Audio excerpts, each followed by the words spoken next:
5 años después de aquella tragedia que costara la vida a 4 jóvenes que iban a bordo de un Fiat 147 a metros del arco de la colonización, embestidos por una camioneta Toyota Hilux, episodio que en su momento causó gran conmoción, que fue motivo después de replanteos en cuanto a la seguridad vial en ese sector de la Ruta 70. ¿Cómo está la causa? Bueno, como vos comentabas, ahora estábamos en la feria judicial, se reinicia la actividad judicial ya la semana que viene, y bueno, la causa está a resolución, digamos. Ahí en un principio, en un primer momento, el imputado, ¿no es cierto?, que era Marcos Sago, que en su momento se había de alguna manera autoincriminado, diciendo que él manejaba la camioneta de la Toyota Hilux, habiendo en ese momento descrito un poco qué era lo que supuestamente había pasado. Después, en ese momento, yo ingreso a la causa un año después, digamos, eso, por lo cual muchas cosas de lo que fue la investigación penal preparatoria, de los inicios de la investigación del caso, se hubo que rever y plantear nuevas pruebas, que las planteamos nosotros como querellantes, porque desde el Ministerio Público Fiscal no se pidió ninguna prueba más allá de lo que en su momento hizo la policía, ¿no es cierto? ¿Y le hicieron lugar a ese pedido formulado por usted de nuevas pruebas? Sí.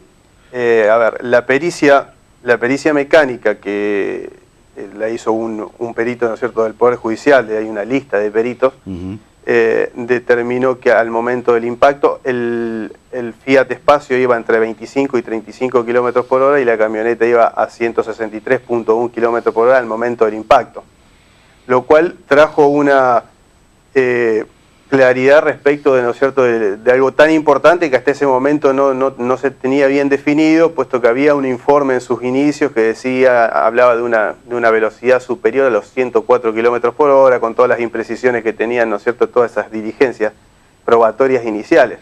Perdón, por lo cual digamos, los errores o desprolijidades o imprecisiones, como dice usted, de ese informe, de esa instancia preparatoria que después se acerca al juez, ¿no? ¿Quién lo realiza? Y lo realiza la policía, hasta el día de hoy. Tenga en cuenta que legalmente ya se quiso suplir todas estas, podemos decir, deficiencias que pueden haberse producido con la policía judicial. Se creó legalmente, existe, pero todavía no funciona.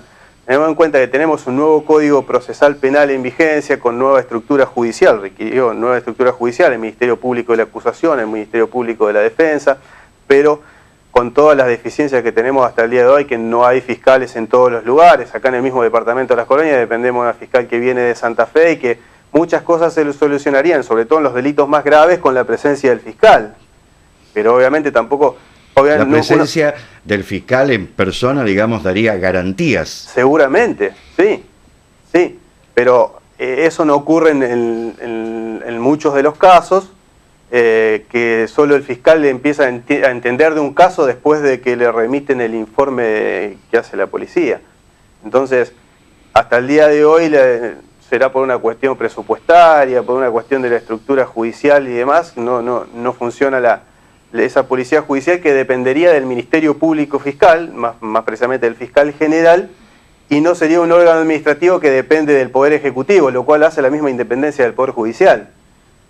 Actualmente, ¿no es cierto?, lo que hace la policía dependerá, ¿no es cierto?, del gobernador en última instancia, ¿no es cierto?, que es el jefe máximo del Poder Ejecutivo provincial. Ahora, la causa judicial del accidente del que estamos hablando, ¿ocurrió ya con el nuevo Código Procesal Penal en la provincia o es del antiguo sistema? La causa penal de la que yo formo parte como querellante se tramita con el Código Procesal Penal residual, porque todos los delitos se juzgan con la ley vigente al momento del hecho, más allá de que a veces la gente no lo entiende, porque un hecho cometido por un menor de edad se va a juzgar de acuerdo a la edad que tenía al momento del hecho, y no más allá de que cumplió la mayoría de edad al poco tiempo, digamos. Seguro. Ahora, yo recuerdo, doctor, corríjame en todo caso, que usted había hecho un gran esfuerzo por plantearle al juez su visión en el sentido de que estábamos en presencia, en los hechos que ocurrieron hace 5 años, en el lugar que muestran las imágenes, de un dolo eventual o un homicidio múltiple, en este caso, preterintencional. Es decir, no el homicidio culposo, que es la figura típica de la consecuencia de un accidente de tránsito. Claro. Bueno, en este sentido siempre hay todavía en la justicia santafesina, si bien se han visto ahora, se empieza a ver casos, hubo un caso en Rosario en que se empieza a adoptar un criterio distinto frente a situaciones de alguien que conduce a muy alta velocidad, alcoholizado o incumpliendo normas de tránsito, pasando un semáforo en rojo o conduciendo a alta velocidad a contramano, en lo cual ya no van a lo más fácil que era tipificarlo como homicidio culposo y después eventualmente imponer una sentencia de 3 años en forma condicional y terminar todo ahí. Ahora se ve un poco, hay nuevos casos, digamos, como antecedente, que la justicia empieza a ceder un poco en ese criterio, digamos, que era el criterio más tradicional desde la justicia hace unos años atrás, ¿no es cierto? ¿Y qué suerte corrió su pretensión de que se califique como homicidio preterintencional? Bueno, ahí hay que tener en cuenta que en el momento en que se tipificó el hecho, cuando recibió el juez a cargo en ese encima, hay que recordar que esta causa pasó por varios juzgados. Al tramitar por el Código Procesal Penal anterior debía ir en los juzgados correccionales, que después se disolvieron los juzgados correccionales. Hoy está a cargo del juzgado penal de sentencia a cargo del doctor Nisnevich. Por lo cual, en un primer momento, y de acuerdo a la calificación, a los antecedentes que había en la causa, y no era un poco descabellado hablar de homicidio culposo, porque decía que la velocidad era alrededor de los 104 kilómetros por hora. Después de eso, se termina probando la velocidad a partir de pruebas que nosotros habíamos solicitado. Los fiscales no pidió nunca más una prueba, se quedaron con lo que le había llegado en ese momento y no quisieron indagar mucho. Esa fue la realidad. Esa fue la realidad. Ahora, frente a esta situación, usted decía al comienzo de la nota que estaba la causa a resolución. Sí. Esto significa que ya va a haber una sentencia. Tiene que haber una sentencia ahora cuando se reinicie la actividad judicial. Y la sentencia deberá haber el juez a cargo con los elementos probatorios que hay, porque usted tenga en cuenta que en su momento el imputado se había autoincriminado, dijo que había manejado él y describió un poco la situación. Y hace unos meses atrás, cuando en ocasión de pedir una declaración indagatoria, dijo, no, yo en realidad nunca la manejé y demás. Bueno, y eso es lo que va a tener que resolver el juez, si le cree o no, con lo de la ampliación de la indagatoria. Claro. Incluso yo le adelanto, el fiscal en su momento ha hecho que en un principio como que no creía de esta última versión, porque él estaba pensando que a poco tiempo de poder sufrir una condena, que podía ser de prisión efectiva, porque el mismo fiscal había pedido una prisión de 5 años efectiva, que ante esa situación había cambiado la versión. Bueno, eso depende un poco del juez, qué es lo que va a tener más en cuenta para resolver. Recuérdenos, doctor, en el habitáculo de la camioneta Hilux, ¿quiénes iban? Iban Marcos Sago y Ayrton Reutemann. Ajá. ¿Que eran entre sí amigos, familiares? Sí, son amigos, ellos mismos lo digo porque lo figuran en la causa, que son amigos. ¿Y el propietario ambos son pilotos, son corredores. ¿Y el dominio de la camioneta a nombre de quién está? Y estaba a nombre de Reutemann, de Carlos Reutemann, el padre de Ayrton. Sí. Ajá. ¿Y en qué cambia a los efectos de los resarcimientos y de la propia sentencia que maneje A o maneje B? Cambia en el sentido, acá lo importante es respecto de la compañía de seguros, porque la compañía de seguros, si iba conduciendo a alguien que era un menor de edad que no tenía carnet, se excluye de la cobertura. O si iba conduciendo, era menor de edad en el momento del accidente. En el momento era menor de edad y no tenía carnet.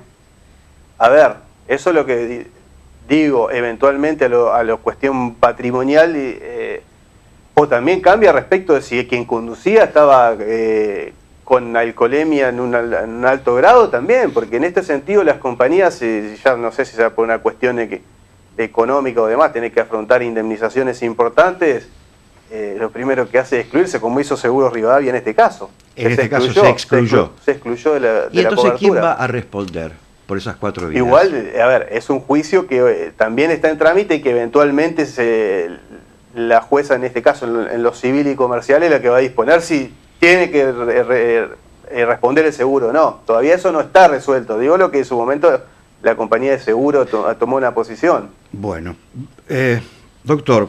Y en este sentido hay fallos que aún así, en esos casos, le impone el deber de resarcimiento dentro de los límites de la cobertura de la compañía, pero en principio la responsabilidad la tendrían tanto primero el titular de la camioneta o sus herederos. Ahora sabemos que, bueno, el público conocimiento que falleció, el que era el titular de la camioneta. Dominio de la camioneta. Y también, ¿no es cierto?, que conducían en ese momento. Por eso que yo le había planteado en su momento al fiscal, esto podía ser de que también Sago pretendía sustraerse a esa responsabilidad con haber asumido, si es que fue así, porque eso ya digo, esto tiene que resolverlo la justicia. Bien. Finalmente, una cuestión de orden general, porque soy respetuoso de lo que conversamos antes, pero usted bien debe saber, por los medios se habrá noticiado del accidente ocurrido el domingo 14 de enero en la Ruta 6, hay un auto embistente, un Peugeot 308, el auto embestido, un Peugeot 505, a bordo de este auto iba el señor Eduardo Babec, de 52 años, que como consecuencia del impacto muere. Sí. Aquí también hay dudas ahora, y se plantean, y por eso hay una marcha por justicia y verdad convocada para este domingo. Hay dudas acerca de quién manejaba el vehículo. La policía, por ejemplo, informó en el parte oficial, en la Ruta 6, altura kilómetro 69, causas que se investigan, pasadas las 21 horas del domingo 14 de enero, un automóvil Peugeot 308 conducido por un vecino de nuestro medio de 51 años. Sí. La otra parte, Peugeot 505, en el que se trasladaba Esperancino, de 52 años, quien como consecuencia del impacto y de las lesiones lo trasladan al Hospital Cuyen y allí falleció. Aquí la información no deja en claro quién manejaba qué vehículo, ¿verdad? En estos casos, ¿cuál es el primer deber, digamos, del abogado, en todo caso representante de la familia de la víctima? Determinar esto es importante. Claro, lo primero que tiene que hacer es presentarse en el expediente como en carácter de querellante y pedir copia de las actuaciones de todo lo que hay, porque ahí, o sea, lo que yo sé, lo mismo que sabe usted, lo que sabe cualquiera de la comunidad, por lo que uno lee en las redes sociales o en los medios, uno no puede saber que hasta tanto uno está dentro del expediente qué es lo que figura en el expediente, objetivamente. Ahora, otra vez apelando a su experiencia en esta materia, ¿es tan sencillo poder cambiar una declaración o hacer un informe policial, una investigación penal preparatoria donde yo digo conducía A y resulta que después crecen las dudas sobre si era A o B el conductor? ¿Es tan sencillo? No, yo no creo que sea sencillo, porque incluso los funcionarios que hacen, los funcionarios policiales que labran las actas, las tienen que rubricar y firmar y se tendrán que hacer responsables eventualmente por lo que han declarado. Lo que sí que, como hablábamos anteriormente, en algunos casos, en los casos graves, que hay fallecimientos de personas o demás, la presencia del fiscal personal obviamente que debería ser así. Lo que pasa es que uno puede exigir que el fiscal en todos los lugares donde se produce un delito, porque sería materialmente imposible, pero aún así en los delitos graves, siendo que no tenemos todavía esa policía judicial que vendría a suplir este tipo de deficiencias o errores, yo creo que ahí tal vez la presencia del fiscal y no... A ver, el hecho de que la policía lo ponga en conocimiento de forma telefónica no puede cambiar mucho. Pero, a ver, acá, sin yo intrometerme en el caso, porque obviamente no patrocino a ninguno, ni estoy vinculado, ni tampoco me quiero meter, lo hago como ciudadano, porque si no estaría de alguna manera opinando sobre cuestiones que le corresponden a otro colega y uno no le corresponde opinar. Pero sí, la presencia del fiscal hubiese... de alguna manera podía haber evitado supuestos tipos de errores, si es como eventualmente se lee en los medios, ¿no es cierto? No, además uno, siendo benevolente, piensa inconsistencias, errores, falencias en la investigación, pero también puede suceder que por dinero alguna persona esté dispuesta, recibiéndolo y en gran cantidad, a escribir algo que no sucedió en los hechos. Sí. Bueno, eso ya... yo le digo, puedo hablar de acuerdo a lo que hay objetivamente, en un expediente, una causa. Después, en las otras situaciones, uno puede dar cualquier lugar de opinión, digamos, eso es de opinión libre.